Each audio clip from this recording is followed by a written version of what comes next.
Bienvenue dans votre émission hebdomadaire Talk Foot où aujourd'hui on retrace l'actualité Ligue des Champions de la semaine. Pour commencer, comment ne pas parler de la victoire du PSG face à Tottenham. Un match assez exceptionnel avec énormément de buts. Pour moi, c'est le match de la soirée. Après, c'est le match que j'ai regardé. Tottenham qui ouvre le score vers la 35e avec un but de Richarlison qui climatise un peu le Parc des Princes. Remis juste avant la mi-temps par un super but de Vitinha. Paris ont super bien joué dans l'ensemble. On a pris le petit but habituel de Kolo Muani, d'un ancien parisien. Sinon, c'est pas l'ADN PSG, je reconnais plus mon club.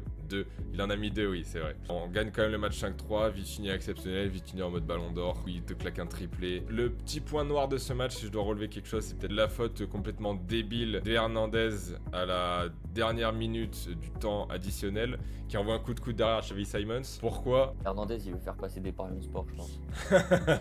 Franchement, c'est bien joué de la part de Paris, surtout que vous avez encore pas mal de blessés ou autres. En effet, il y a eu beaucoup de buts. C'est vrai que ça devait être un match plutôt intéressant à suivre. Après, je pense que tu peux nous parler de ton club, toi, l'OM. Oui, on n'est pas sur une performance extraordinaire. On s'impose à la maison contre Newcastle, qui n'est pas non plus un petit club. On partait, je pense, pas favori. Personne ne nous voyait favori. On prend un but bête au début du match qui ressemble beaucoup à tous les débuts du match de Marseille. Derrière, je trouve qu'on méritait en première mi-temps de revenir au score. Ça n'a pas été le cas. Début de seconde période, en fin de compte, on arrive à faire des différences et on se maintient en vie. Il nous reste encore de belles échéances, Liverpool et les deux clubs belges. Ce sera facile nulle part, je pense. Le Liverpool, dans ce moment, Compliqué, il va très mal. compliqué.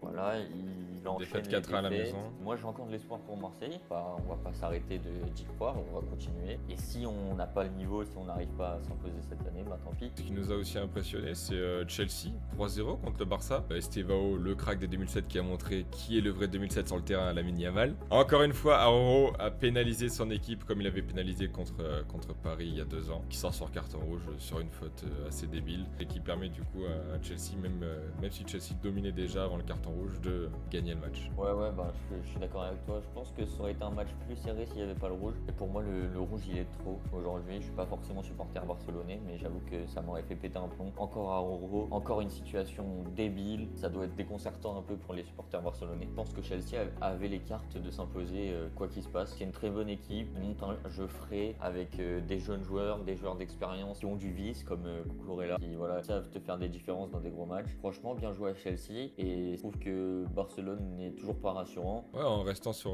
les clubs espagnols, il y a Barça, mais aussi le Real qui a joué, qui a gagné 4-3 contre l'Olympiakos, qui s'est fait peur, mais qui a gagné ADN du club. Est-ce qu'ils ont pas trop été Mbappé dépendants? Parce que Mbappé te clappe quand même un quadruplé. Je pense que je suis d'accord avec toi. Après, grosse performance d'Mbappé, mais est-ce que Ça va pas leur jouer des tours. pas sauver le bateau? Je pense qu'il faut qu'on attende pour le voir.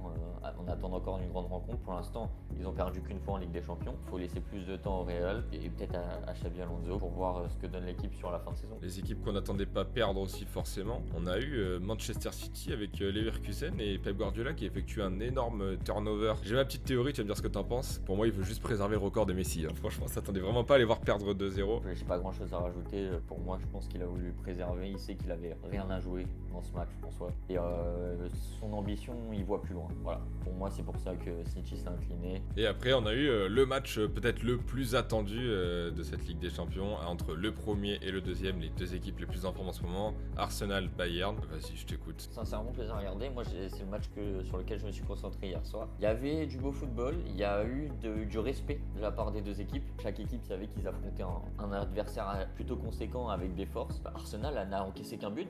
Alors, ils étaient à la maison, mais face à une des meilleures attaques, voire la meilleure attaque d'Europe, qui en met 6 ou 7 par match, c'est quand même à souligner.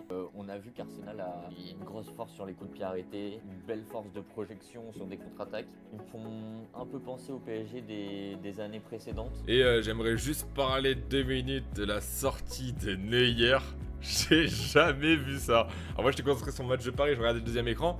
Je dis mais frérot, qu'est-ce qu'il fait en plein milieu du terrain? Et la sortie catastrophique. Neuer Prime, c'est que quand il joue contre Paris. Hier il jouait, on pouvait pas voir ce Neuer contre Paris, nous? C'est quoi ce... Entre lui et Pop, il y a eu certaines erreurs d'anticipation des gardiens pendant ces journées de Ligue des Champions. Ça arrive, des erreurs. Moi je pense que on peut pas remettre en question Neuer sur une action comme ça. De toute façon, ils étaient déjà menés. Mais bref. Voilà, je pense qu'on a fait le tour après de tous les matchs importants. Hein. Oui, je pense qu'on vous a bien résumé ça. N'hésitez pas à nous dire ce que vous en avez pensé en commentaire et quel match vous a plu dans ces dernières journées de Ligue des Champions.